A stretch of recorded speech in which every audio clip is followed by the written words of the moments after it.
I accidentally overheard my stepfather tell his son, "Don't worry, my daughter will pay for everything." I quietly walked away, and by morning had withdrawn all my savings. Only they had no idea that. You know that feeling when your whole world just shifts under your feet? Like when you're walking down the stairs in the dark and you think there's one more step, but there isn't? That's exactly what happened to me on a Tuesday evening in March. I remember it so clearly because the cherry tree outside our kitchen window was just starting to bloom, and Mom had made her famous pot roast that afternoon. The smell of carrots and onions still lingered in the air when I walked back into the house. I'd just come back from walking our golden retriever, Buddy, around the neighborhood. It was one of those perfect spring evenings in our little suburb of Maple Grove, Ohio. The kind where kids are riding bikes in their driveways, and you can hear lawn mowers humming in the distance. I was feeling pretty good about life, actually. I'd just gotten my acceptance letter to State University the week before, and my part-time job at Henderson's Hardware was going well. Mr. Henderson had even hinted that I might get promoted to assistant manager by summer. My name is Jessica, by the way. Jess to my friends. I'm 18, a senior at Maple Grove High, and I've been living with my mom and stepfather, Rick, for about 5 years now.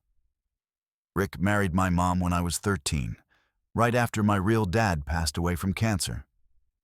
Rick brought his own son, Brandon, into our family.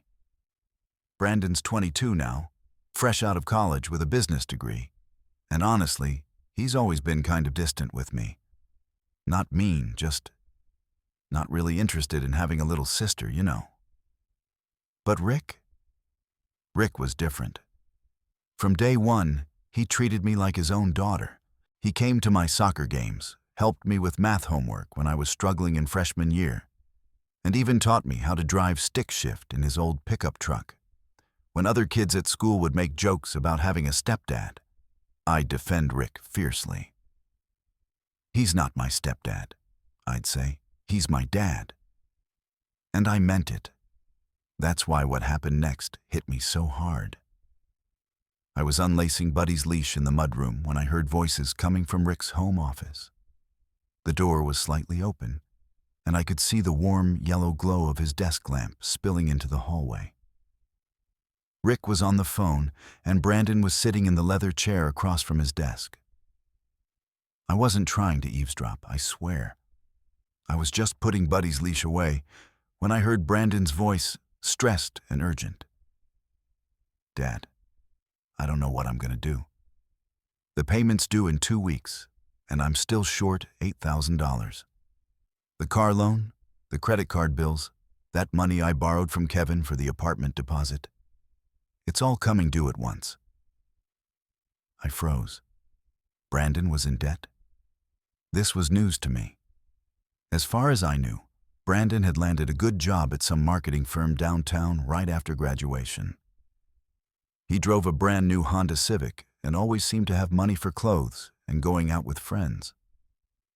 But $8,000? That was serious money. Rick's voice was calm, reassuring.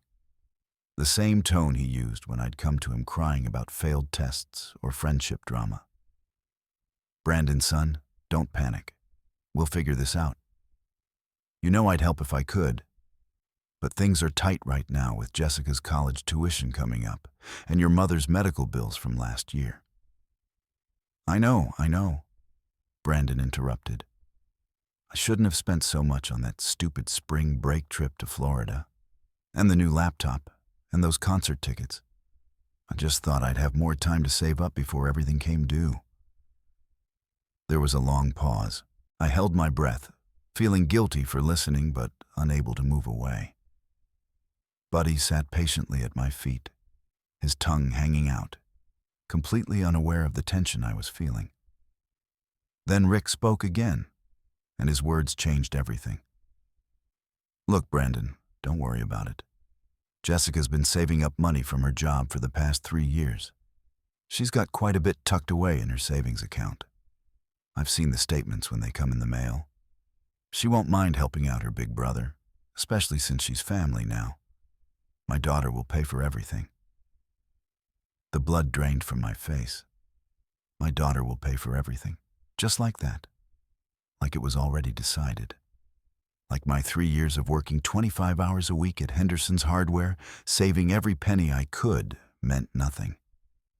Like my dreams of having some financial independence in college were just expendable. I thought about all those Saturday mornings when I dragged myself out of bed to open the hardware store at 7 a.m. All those evenings when my friends were hanging out at the mall or going to movies, and I was restocking shelves and learning about different types of screws and paint primer from Mr. Henderson.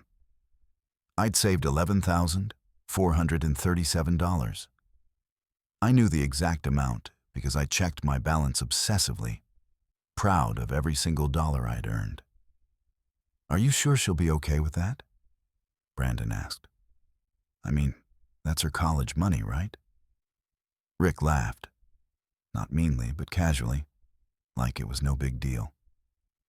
"Brandon, she's just a kid. She doesn't really understand money yet. Besides, she'll get financial aid, maybe some scholarships. Smart girls like Jessica always figure it out. And if push comes to shove, she can take out student loans like everyone else. But you need this money now, and you're my son. Family takes care of family. Family takes care of family." But apparently, that only went one way. I stood there in the mudroom for what felt like hours, but was probably only 30 seconds. My hands were shaking as I finally hung up Buddy's leash. The cherry blossoms outside suddenly looked wilted to me, even though nothing had actually changed. The house still smelled like pot roast. The evening was still perfect. But everything felt different. Buddy nudged my leg with his nose, sensing something was wrong. I scratched behind his ears absently, trying to process what I'd just heard. Rick wasn't asking me to help Brandon. He wasn't even planning to ask me. He was just going to take it. Because he could. Because he was my stepfather and I was just a kid who didn't really understand money. I thought about all the times I'd told my friends how lucky I was to have Rick as a dad. How he was better than my real father in some ways because he chose to love me, chose to be part of my life. How grateful I was that he'd stepped up when my mom needed support and I needed a father figure. But standing there in the mudroom, listening to him casually discuss spending my money without even consulting me, I realized something that made my stomach twist with nausea. Rick loved me, sure. But when it came down to it, when his real son needed something, I was just the convenient solution. The backup plan. The kid whose money could solve the problem. I heard their chairs creaking as they stood up, signaling the conversation was ending. Panicking, I quickly tiptoed through the kitchen and up the back stairs to my room. My heart pounding so loud, I was sure the whole neighborhood could hear it.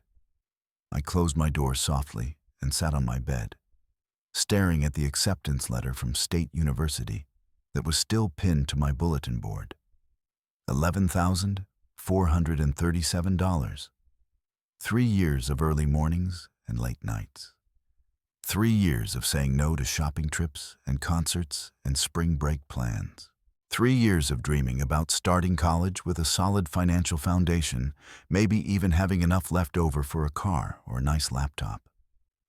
And Rick thought I'd just hand it over? Because Brandon needed it more than I did? I opened my laptop and logged into my online banking. There it was, that beautiful number that represented my independence, my hard work, my future. I stared at it for a long time, my mind racing. What was I supposed to do?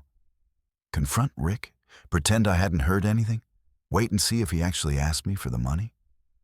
Or maybe I should beat him to the punch. That night, I didn't sleep at all. I just lay there staring at the ceiling, listening to the house settle around me.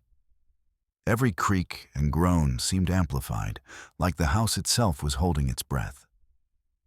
I kept replaying Rick's words over and over. My daughter will pay for everything. The casual way he'd said it. Like my money was his money. Like my choices were his choices to make. Around 3 in the morning, I got up and walked to my window. The cherry tree looked ghostly in the moonlight, its new blossoms pale and fragile. I pressed my forehead against the cool glass and tried to figure out what hurt more. The fact that Rick had made this decision without me, or the fact that he clearly saw me as less important than Brandon when push came to shove. I'd always known, somewhere deep down, that Brandon was Rick's real son, and I was just the bonus kid who came with the marriage package. But Rick had worked so hard to make me feel like I belonged. He'd never once made me feel like an outsider or a burden. Until now. When I finally drifted off around 5 a.m., I had weird, anxious dreams about being back at Henderson's Hardware. But every time I tried to put money in the cash register, it would disappear. Mr. Henderson kept asking where the money went, and I kept trying to explain that my family needed it. But no sound would come out of my mouth. I woke up to my alarm at 6:30, feeling like I'd been hit by a truck. My eyes were gritty and swollen from crying. Apparently, I'd been crying in my sleep. Mom was already downstairs making coffee, and I could hear Rick in the shower singing some old country song off-key like he did every morning. Brandon's room was silent. He'd never been an early riser. "Morning, sweetheart," Mom said when I stumbled into the kitchen. She was dressed for work in her neat blue scrubs. She's a dental hygienist at Dr. Morrison's office across town. "You look tired. Everything okay?" I poured myself a glass of orange juice and tried to act normal. Just couldn't sleep. Thinking about college stuff, I guess. Mom smiled and ruffled my already messy hair. I remember being nervous about college, too. "But you're going to do great, Jess. Your father and I are so proud of you." "Your father." She meant Rick, of course. She'd started referring to him as my father about 2 years after they got married, and usually it made me feel warm and included. Today it just made my chest tighten with confusion and hurt. "Mom," I started, then stopped. How could I explain what I'd overheard without sounding like I was tattling? How could I tell her that the man she loved was planning to give away my life savings without asking me? "What is it, honey?" "Nothing. Just, do you think Rick sees me as his real daughter? Like, really sees me that way?" Mom's face softened, and she set down her coffee mug to give me her full attention. "Oh, Jess, of course he does. You know how much Rick loves you. He talks about you to everyone. How proud he is of your grades, your work ethic, what a good kid you are. Why would you even question that?" "Because he's planning to spend my money like it's his own," I wanted to say. "Because when his real son needs help, I'm just the convenient piggy bank." But instead, I just shrugged. Sometimes I wonder if Brandon resents me for taking up so much of Rick's attention, you know? Like, Rick had to split his time between his real son and his stepdaughter. "Jessica Marie Thompson," Mom said, using my full name the way she did when she was being serious. "Rick doesn't think of you as his stepdaughter. You're his daughter, period. And Brandon, well, Brandon's always been a little self-centered, even when he was small. That's not about you, sweetheart. That's just how he is. Self-centered. That was one way to put it.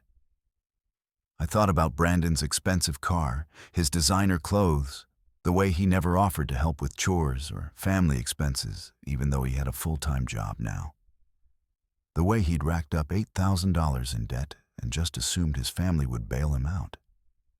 Rick came downstairs a few minutes later, his graying hair still damp from the shower, wearing his usual work uniform of khakis and a polo shirt. He managed a small construction company, and he always left the house looking neat and professional. "Morning, Princess," he said to me, dropping a kiss on top of my head. "You're up early for a Saturday?" Princess.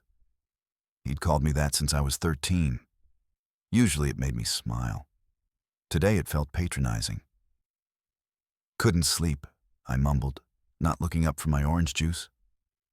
"Growing pains," Rick said with a chuckle, grabbing his travel mug and filling it with coffee. I remember being your age. So much to think about, so many decisions to make. College, careers, the future. It can be overwhelming. He had no idea how overwhelming it was about to become.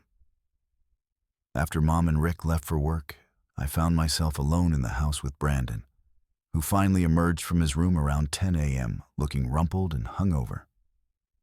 He nodded at me as he shuffled to the kitchen, grabbed a banana and a sports drink from the fridge, and disappeared back upstairs without saying a word. Typical Brandon. I spent the morning cleaning the house obsessively, trying to keep my hands busy while my mind raced. I vacuumed every room, scrubbed the bathrooms, and even wiped down all the baseboards.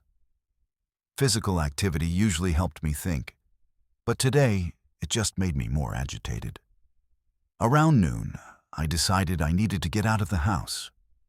I grabbed my car keys and drove to the public library downtown, where I often went when I needed quiet space to think. The library was nearly empty on a Saturday afternoon, just a few college students studying and some parents with small children in the kids section. I found a corner table and opened my laptop, not really sure what I was planning to do. I stared at my banking website for a long time without logging in. $11,437, 3 years of work, my future. Then I started researching student loans, financial aid, scholarship opportunities. Maybe Rick was right. Maybe I could figure something else out. Maybe there were options I hadn't considered. But the more I read, the more frustrated I became.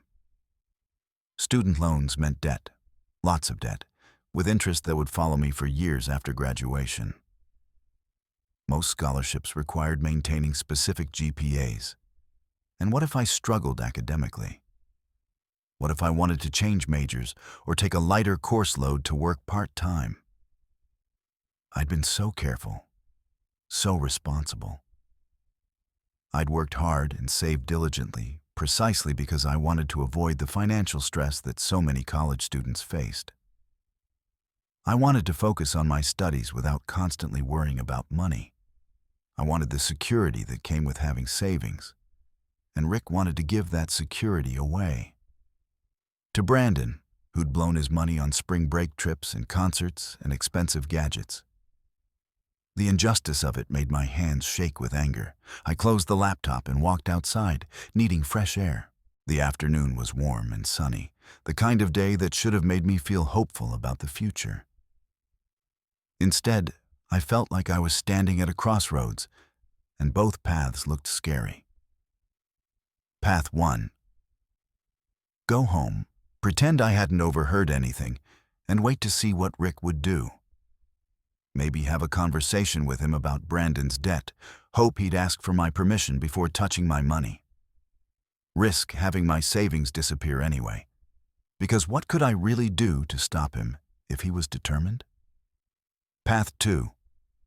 Take control of the situation myself.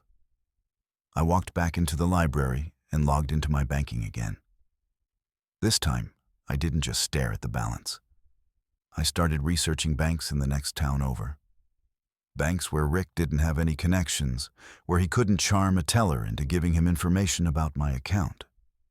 First National Bank of Riverside was about 30 minutes away, in a town where nobody knew me or my family. They offered student checking accounts with no monthly fees and no minimum balance requirements. Perfect. My hands were trembling as I filled out the online application for a new account. It felt like I was doing something forbidden, even though it was my own money. But maybe that was the point. Maybe taking control of my own finances was exactly what I needed to do. By 4 o'clock that afternoon, I'd been approved for the new account. The bank would be open until 6 p.m., which gave me just enough time to drive over there, make the initial deposit to open the account, and get everything set up. The drive to Riverside felt like the longest 30 minutes of my life. I kept checking my rearview mirror, half expecting to see Rick's truck following me, even though that was impossible. He was at work, and I'd told Mom I was going to study at Sarah's house if anyone asked.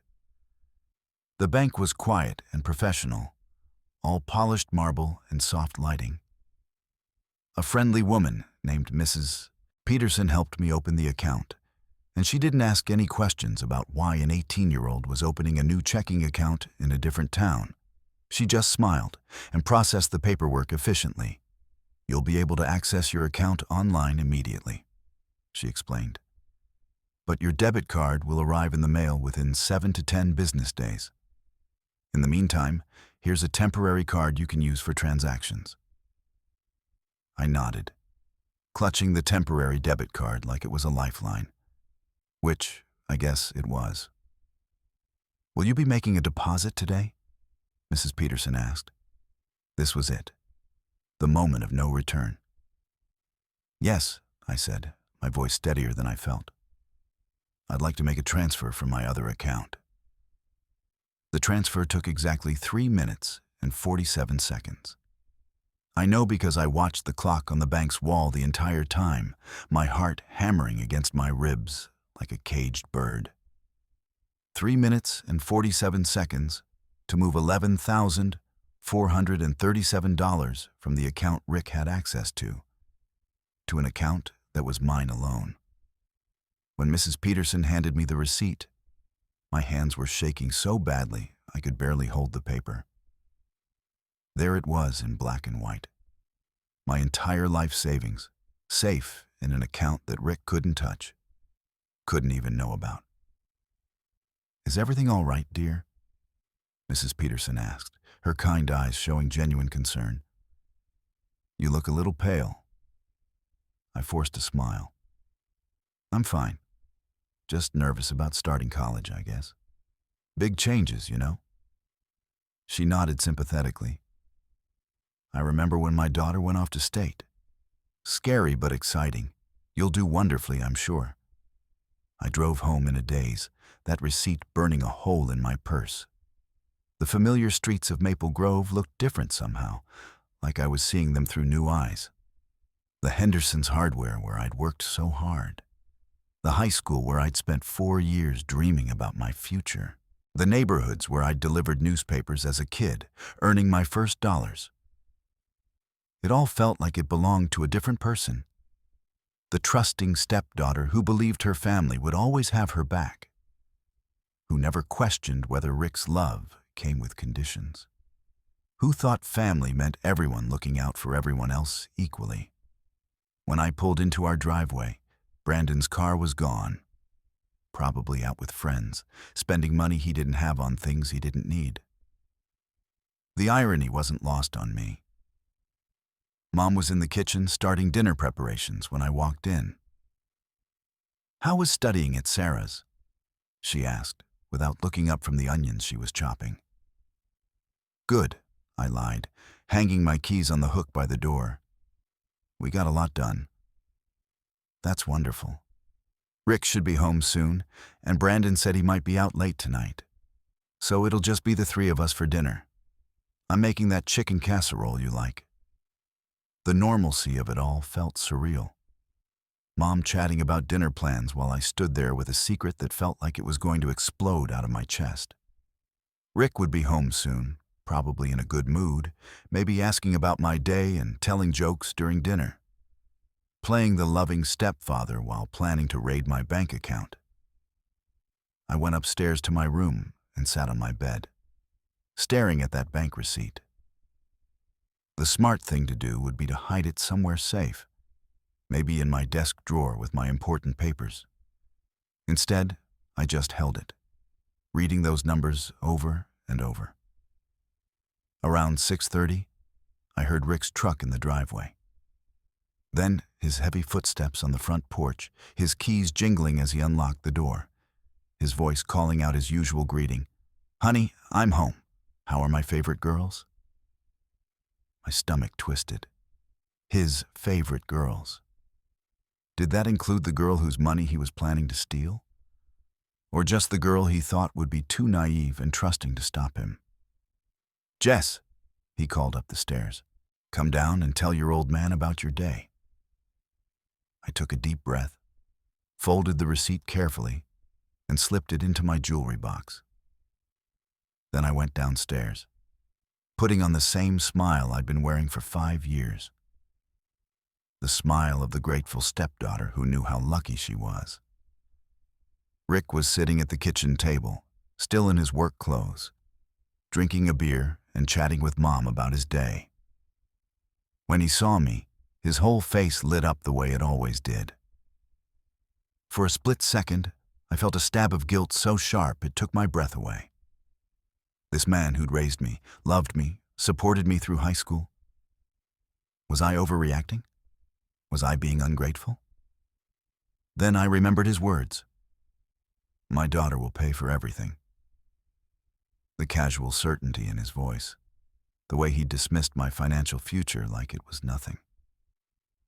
"There's my girl," Rick said, pulling me into a hug that smelled like aftershave and sawdust.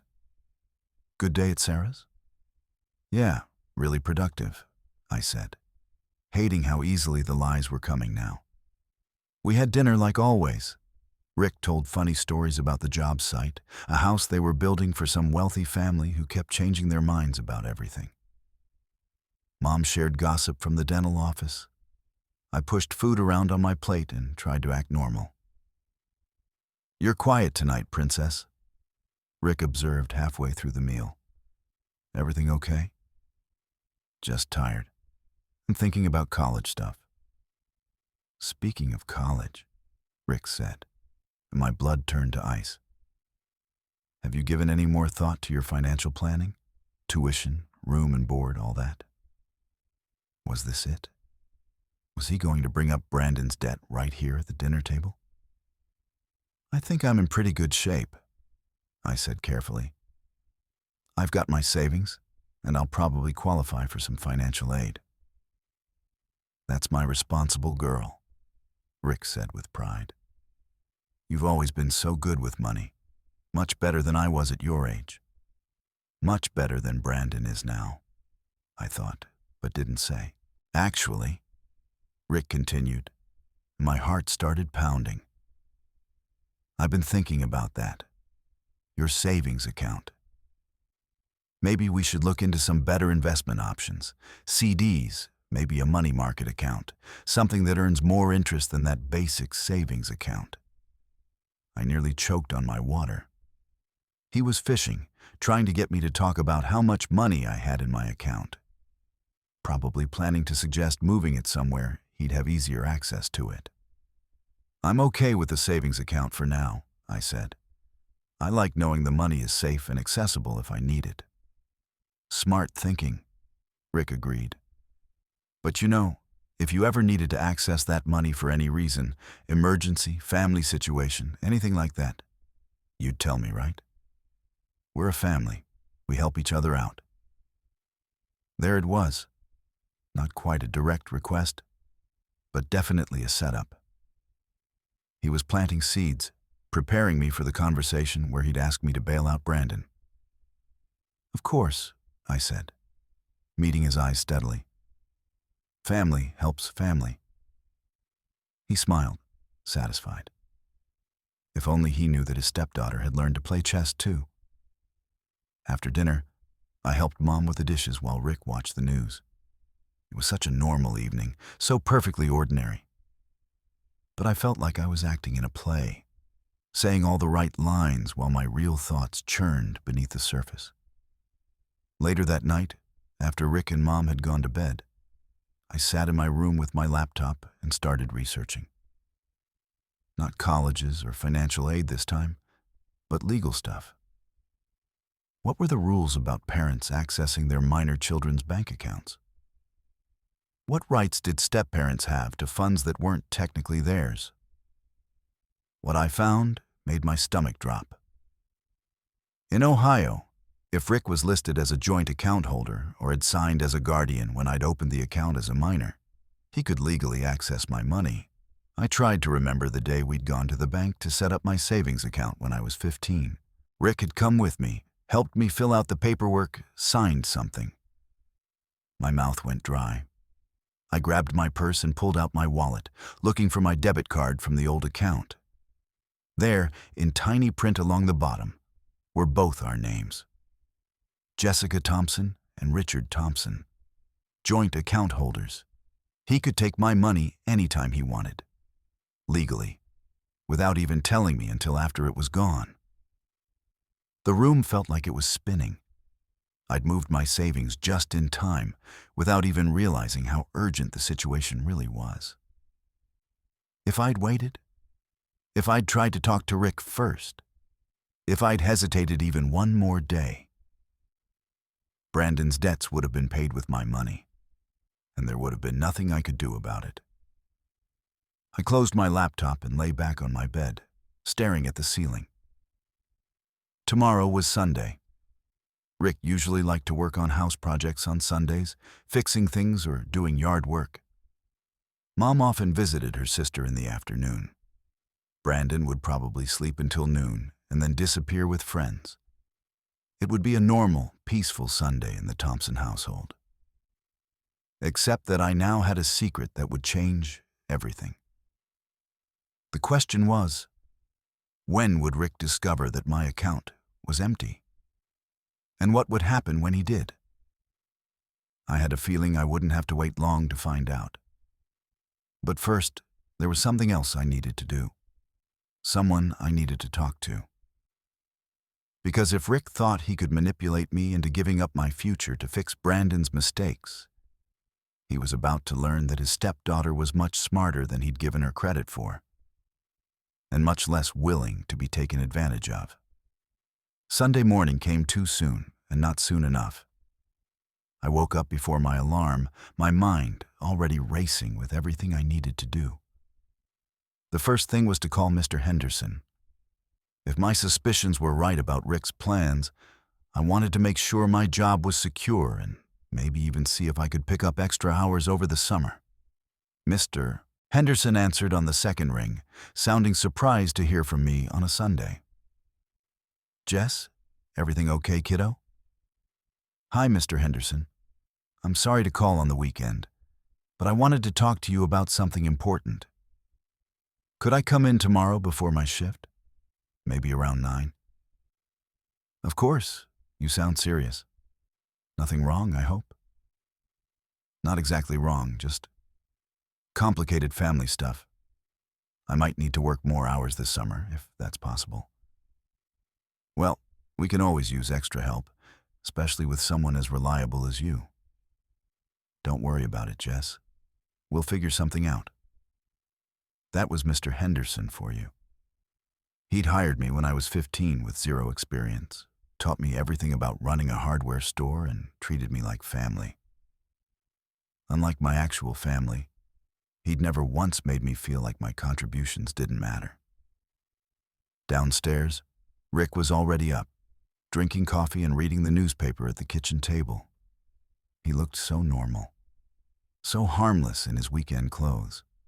Old jeans and an Ohio State t-shirt that had seen better days. It was hard to reconcile this familiar figure with the man who'd so casually planned to spend my money without asking. Morning, Princess, he said, glancing up from the sports section. You're up early for a Sunday. Couldn't sleep, I said, which was becoming my standard response lately. I poured myself orange juice and sat across from him, trying to read his face. Did he look guilty? Nervous? Excited about solving Brandon's money problems? He just looked like Rick, my stepfather who made terrible dad jokes and sang off-key in the shower and never missed one of my soccer games. Brandon still sleeping? I asked casually. Of course. That boy could sleep through a tornado. Speaking of Brandon, Rick folded his newspaper and gave me his full attention. I wanted to talk to you about something. Here we go, I thought. My pulse quickened, but I kept my expression neutral. What about? Well, your brother's going through a tough time right now. You know how it is when you're just starting out. Everything's expensive, salaries are lower than you expect. It's easy to get in over your head financially. Brother, not stepbrother. Brother? Was that supposed to make me more willing to help? Is Brandon having money problems? I asked, as if I didn't already know the answer. Rick nodded, his face serious. He made some mistakes, spent more than he should have, trusted that things would work out. Now he's got some debts coming due and he's panicking. You know how pride runs in this family. He's embarrassed to ask for help. Too embarrassed to ask, but not too proud to let his father volunteer my money, I thought bitterly. That's tough, I said aloud. How much does he owe? About $8,000. I know it sounds like a lot, but it's really not that much in the grand scheme of things. The problem is, it's all due at once, and Brandon doesn't have that kind of cash on hand. Rick leaned forward, his expression earnest and caring. This was his serious dad face, the one he'd worn when explaining why I couldn't go to certain parties or why my curfew was non-negotiable. The face that meant he cared about me and wanted what was best for me. Here's the thing, Jess. Your mom and I have been talking, and we're not in a position to help him right now. The mortgage, your college expenses coming up, some unexpected medical bills from last year. We're stretched pretty thin. I nodded sympathetically, even as my mind noted the manipulation. He was setting up the problem, making it clear that the parents couldn't solve it, leaving only one obvious solution. But then I remembered how responsible you've been with money, Rick continued. How much you've managed to save from your job. And I thought, well, this could actually be a great opportunity for you. An opportunity? That was a new spin. What do you mean? Think about it, Princess. You loan Brandon the money he needs? Let's call it a family loan. He pays you back over the next year or two, with interest. You earn more than you would in a savings account, he gets out of trouble, and everybody wins. It was smooth, I had to give him credit.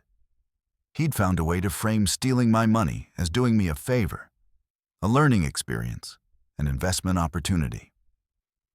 That's an interesting idea, I said slowly. How much money are we talking about exactly? Well, Brandon needs $8,000, but I was thinking maybe $10,000 total. That would give him a little cushion, help him get back on his feet properly, and you'd still have plenty left over for college. $10,000. He wanted $10,000 of my $11,437. He wanted to leave me with less than $1,500 for college, for emergencies, for my entire future. I'd have to think about it, I said. That's a lot of money. Rick's smile faltered slightly. Of course. It's a big decision. But Jess, I hope you'll consider it seriously. Brandon's family, and family takes care of family. There it was again. That phrase that apparently only applied when it was convenient for him. When would he need an answer? Soon, like this week. The creditors aren't going to wait much longer. I nodded thoughtfully. Can I ask you something, Rick? Anything, Princess. Why didn't you ask me about this before you told Brandon it was an option? I mean, it sounds like you've already promised him the money. For just a split second, Rick's confident demeanor cracked. His eyes flicked away from mine, and a flush crept up his neck. I haven't promised him anything. I just told him we'd figure something out, that his family wouldn't abandon him. Liar. I'd heard exactly what he'd said. Don't worry, My daughter will pay for everything. Okay, I said. Let me think about it. Maybe I could talk to Brandon directly, understand exactly what he needs, and work out the details. That's not necessary, Rick said quickly. Brandon's pretty embarrassed about the whole thing. I think it would be better if we handled the arrangements between us, you know? Keep it simple. Keep it simple. Keep me from asking Brandon too many questions. Keep me from finding out exactly how much of his debt came from poor choices versus actual necessities. I understand, I said. I'll let you know by tomorrow night, okay? Rick's smile returned full force. That's my girl. I knew I could count on you. You've always been such a generous, caring person, Jess. Your mom and I raised you right. Your mom and I raised you right. The implication being that a well-raised daughter would do what her father asked without question, would sacrifice her financial security for her brother's poor decisions, would trust the adults to know what was best. I excused myself and went back upstairs, my mind spinning. Rick thought he was so clever, presenting this as my choice, my decision, but he'd already decided the outcome. In his mind, I'd already said yes. He was just going through the motions of asking. Well, I had a surprise for him. I spent the rest of Sunday researching apartments near State University. If things went the way I expected, I might need to move out of the house sooner than planned. I found several options that looked promising, nothing fancy, but clean and affordable with my savings, to help with deposits and first month's rent. I also called Marcus about property stuff and various legal questions. Monday morning arrived with gray skies and the kind of cold spring rain that made everything look washed out and dreary. Perfect weather for what I had planned. I called in sick to school, something I'd never done unless I actually had a fever, and drove straight to Henderson's Hardware. Mr. Henderson was surprised to see me walk through the door at 9 a.m. on a school day. Jess, what's going on? You sounded pretty serious on the phone yesterday. I followed him back to his cluttered office behind the register, past shelves of nuts and bolts and paint cans that had become as familiar to me as my own bedroom. Mr. Henderson poured himself coffee from an ancient pot that looked like it hadn't been cleaned since the 1980s and offered me some. I declined. Mr. Henderson, I need to ask you something important, and I need you to be completely honest with me. He settled into his creaky desk chair, his weathered face serious. Mr. Henderson was in his 60s, had run this hardware store for 30 years, and treated his employees like family. If anyone would give me straight advice, it was him. What's going on, kiddo? I took a deep breath. If I needed to work more hours, like a lot more hours this summer, would that be possible? Maybe even pick up some extra shifts during my senior year? Well, sure. Business has been good lately, and you're my best employee. But Jess, what about college? I thought you were planning to go to State in the fall. I am. That's actually part of the problem. I hesitated, then decided to tell him the truth. Not all of it, but enough. My stepfather wants me to loan my savings to my stepbrother. He says it's a family emergency, but I worked really hard for that money, Mr. Henderson. 3 years of saving every penny, and I'm not sure I'll ever see it back. Mr. Henderson leaned forward, his expression darkening. How much money are we talking about? He wants $10,000 out of my $11,000 in savings. Jesus, Jess. Mr. Henderson rarely swore, so hearing him curse made the situation feel even more serious. That's not a loan between family members. That's highway robbery. What kind of emergency does your stepbrother have that requires your college fund? Debt. Credit card bills, car loans, stuff like that. Things he spent money on that he didn't have. Mr. Henderson was quiet for a long moment, staring out the window at the rain. When he spoke again, his voice was carefully controlled.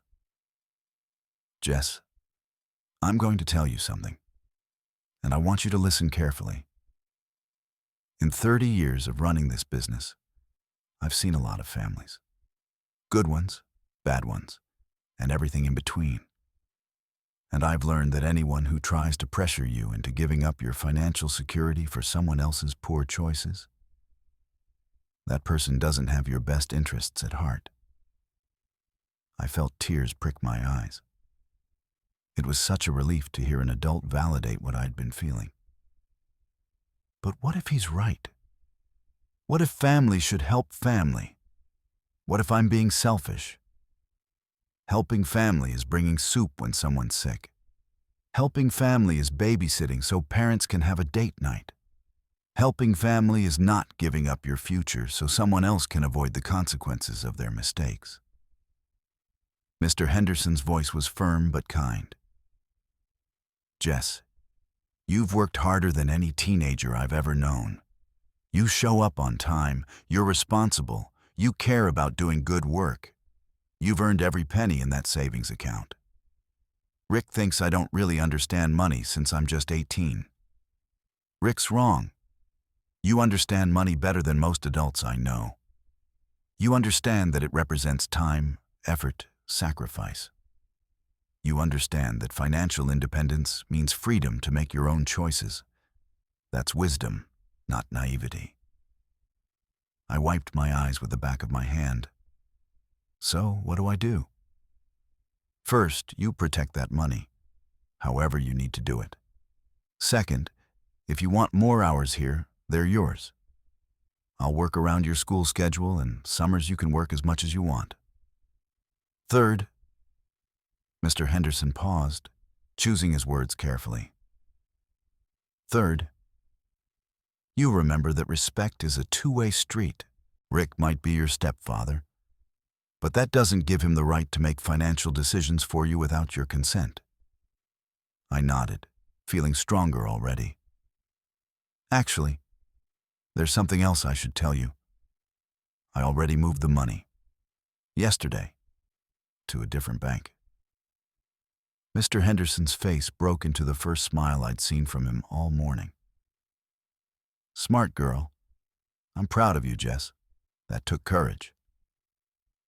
We talked for another hour about work schedules, college plans, and what I might need to do if things got ugly at home. Mr. Henderson even offered to let me stay in the apartment above the store if I needed a place to go temporarily. It was currently being used for storage, but he said we could clean it out in a weekend. By the time I left the hardware store, I felt like I had a plan. More importantly, I felt like I had allies. People who saw me as more than just a convenient solution to someone else's problem. I drove home slowly, taking the long way through downtown Maple Grove.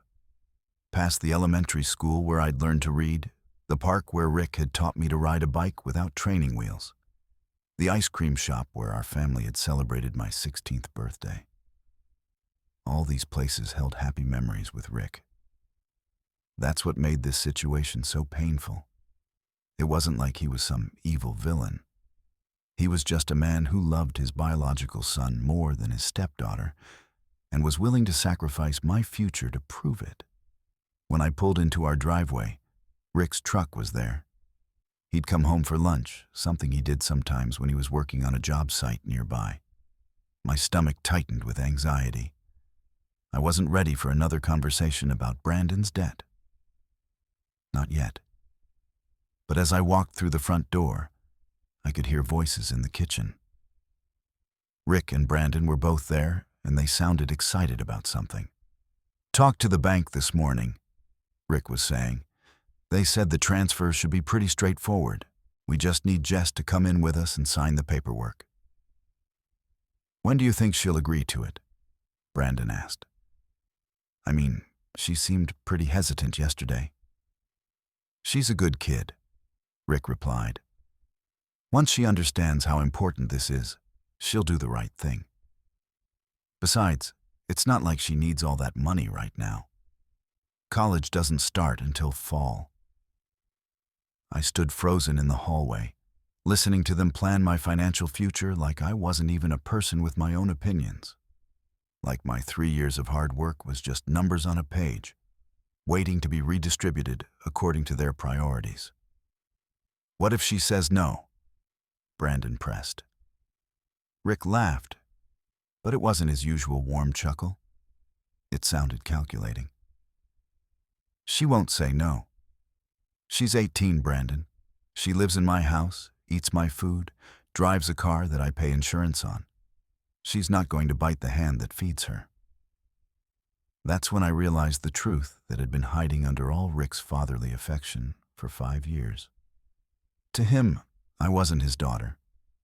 I was his dependent, someone he could control through financial pressure because I had nowhere else to go.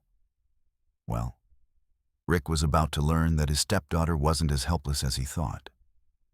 I crept back outside, got in my car, and drove around the block.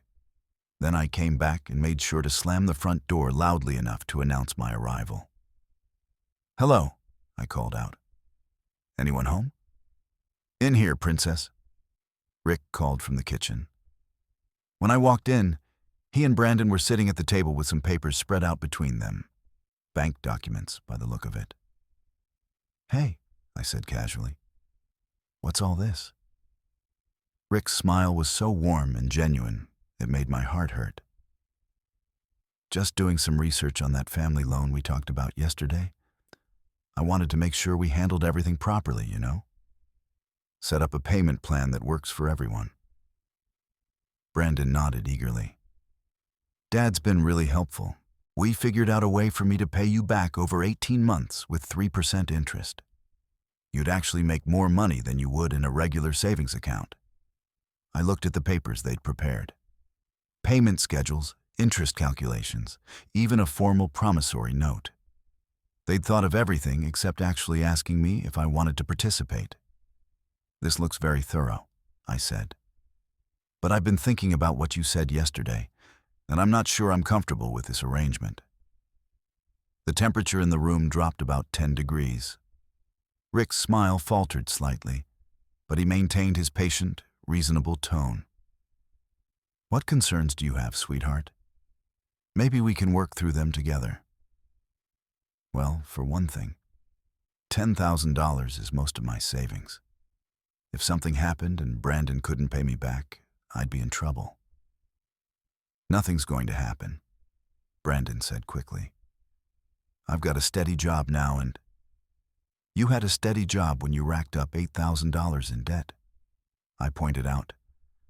"So forgive me if I'm not completely confident in your financial planning skills." Brandon's face flushed red. Rick jumped in before his son could respond. "Jess, I understand your concerns, I really do. But sometimes family members need to take risks for each other. That's what love means." "Is it?"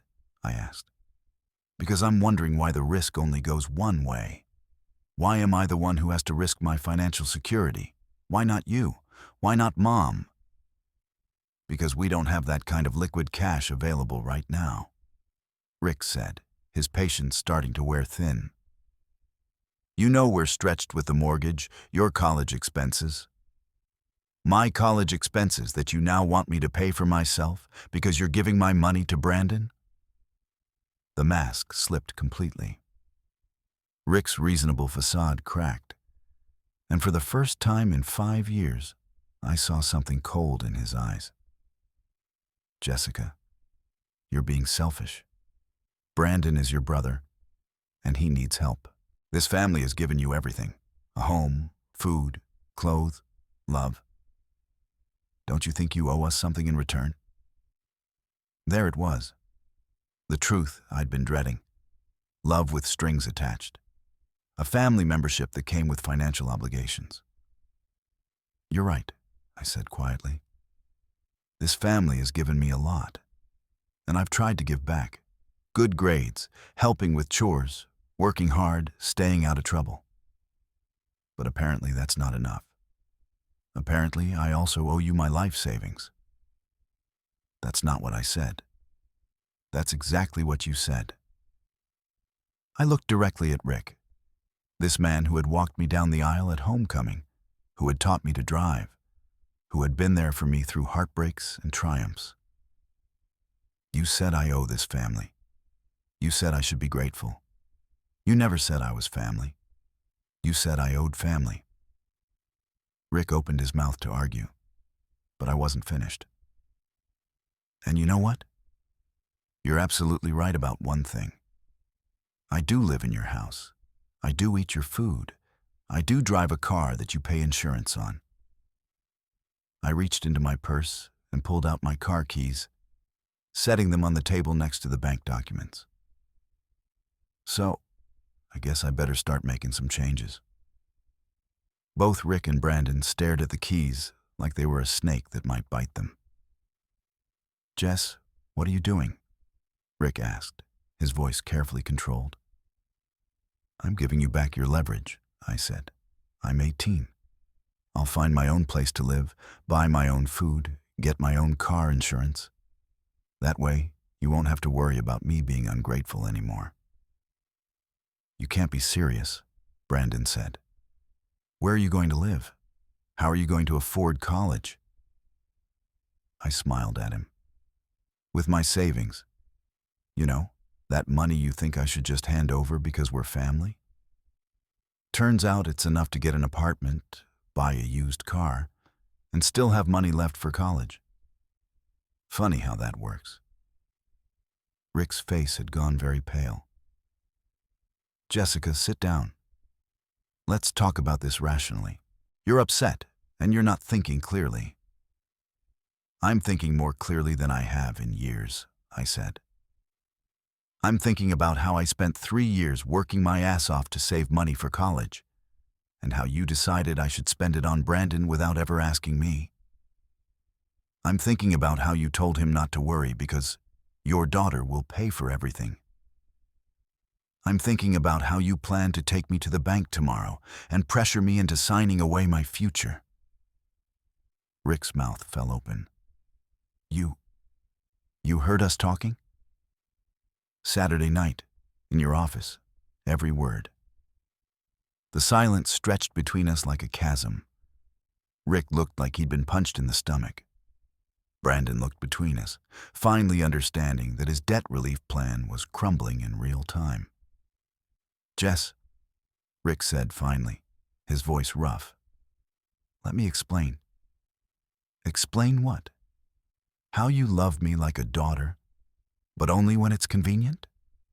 How I'm family when you need something from me, but not family enough to be included in decisions about my own money? I stood up, looking down at these two men who had planned my financial future without consulting me.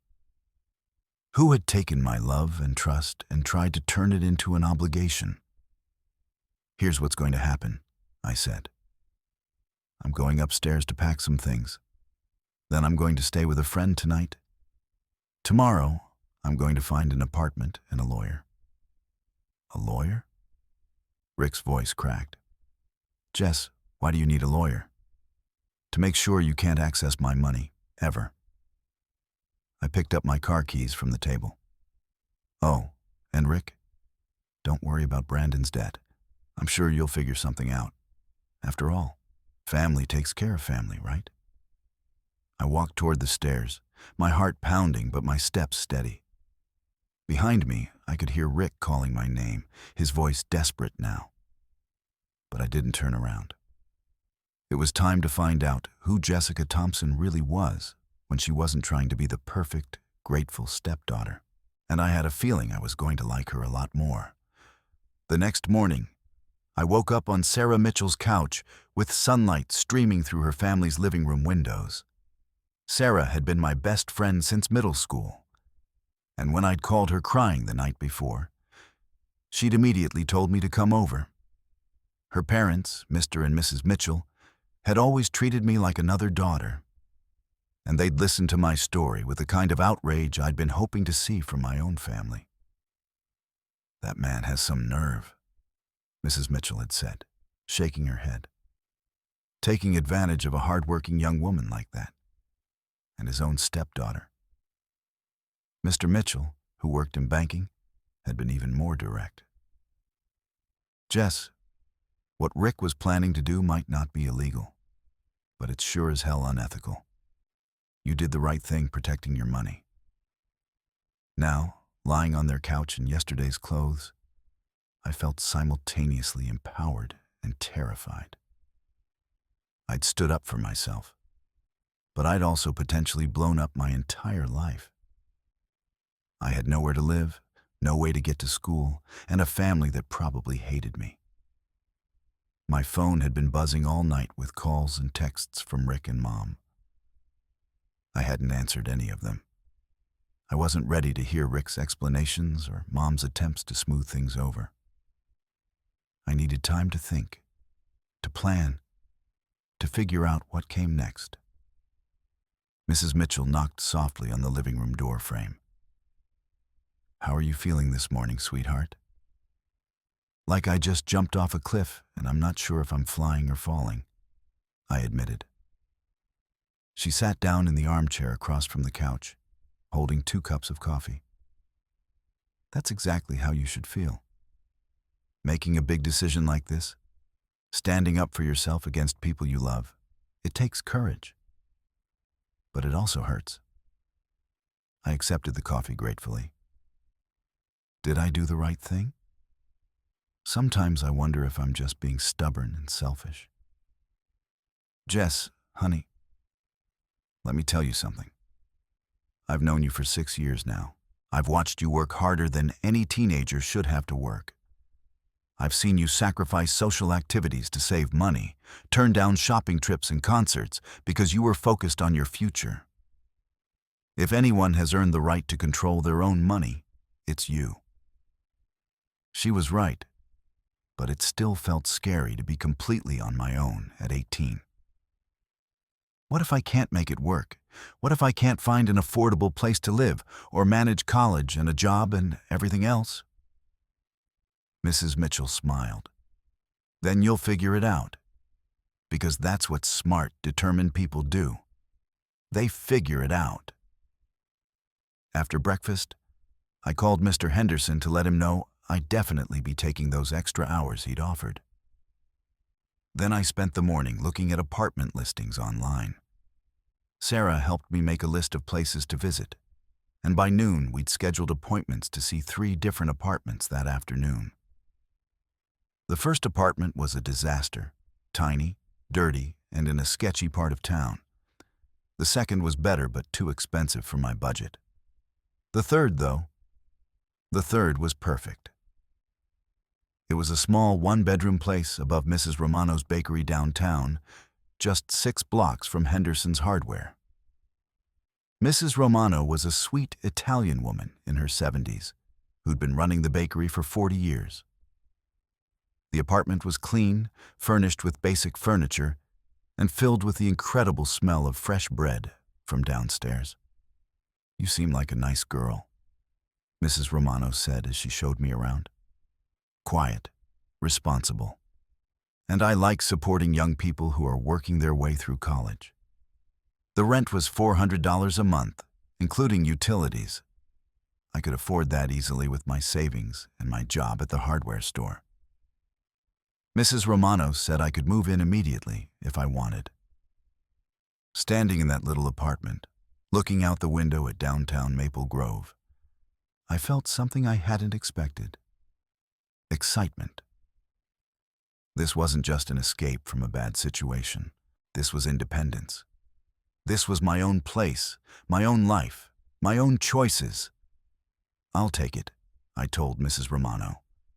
By 5 o'clock that evening, I was officially a tenant. I'd filled out paperwork, paid first month's rent and a security deposit, and gotten my own set of keys. Sarah and her parents helped me move my belongings, which wasn't much, just clothes and personal items I'd grabbed from my room the night before. As we carried boxes up the narrow stairs to my new home, my phone rang. Rick's name appeared on the screen. I'd been avoiding his calls all day, but I couldn't avoid this conversation forever. "I should probably take this," I told Sarah. "Want me to stay?" "Yeah, please." I answered the phone, putting it on speaker so Sarah could hear too. Jessica. Rick's voice was tired, strained. Thank God. I've been calling you all day. Where are you? I'm moving into my new apartment, I said calmly. You're what? Jess, come on. You don't need to move out. We can work through this. I talked to Brandon, and we've decided that maybe the loan wasn't such a good idea after all. Too little, too late. I'm glad Brandon came to that conclusion. Unfortunately, the damage is already done. What damage? Nothing's happened that can't be fixed. Just come home and we'll sit down as a family and talk through everything. Rick, I heard you tell Brandon that you could pressure me into giving up my money because I live in your house and eat your food. You said I wouldn't bite the hand that feeds me. Does that sound like how you talk about your daughter? There was a long silence on the other end of the line. When Rick spoke again, his voice was smaller, more vulnerable than I'd ever heard it. Jess, I'm sorry. I was stressed about Brandon's situation, and I said some things I didn't mean. But you have to know how much I love you, how proud I am of you. You're my daughter in every way that matters. My chest tightened with familiar guilt and love and frustration. This was the Rick I remembered, the one who'd been there for me through high school, who'd made me feel wanted and valued.